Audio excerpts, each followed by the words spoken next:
Good morning mga auntie! Ayan, day 1 nga pala ito mga auntie ng pag-process namin ng aming mga documents papunta dito sa Saudi Arabia.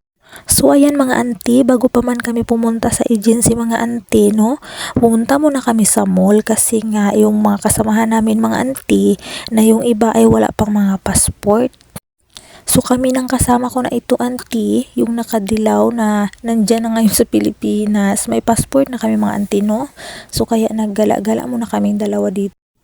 So ayan na nga mga auntie, shout out nga pala sa mga kasama ko mga auntie, no, na umuwi na dyan sa Pilipinas. Talagang nagbakasyon lang sila dito sa Saudi mga auntie. Dahil lang sa aming agency mga auntie ay libre sila lahat, yung mga process namin sa medical, sa mga pamasahe, sa pagkain, lahat-lahat.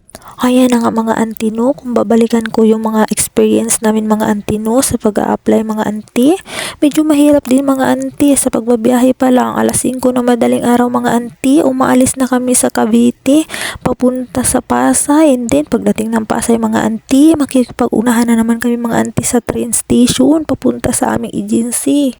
Sa pag-a-apply pa lang mga auntie, dito ko napagtanto mga auntie ang paghihirap ng mga OFW. Pagod at gutom nga mga auntie ang sasalubong sa iyo sa pag-a-apply pa lang papuntang abroad.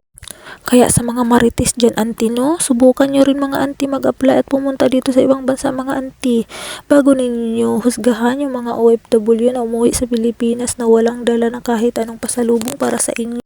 Ayan na nga mga auntie, pagkatapos nga naming magantay sa aming mga kasamahan mga auntie, dumiretso na kami mga auntie sa aming agency at doon nag-fill up na nga kami mga auntie sa aming application.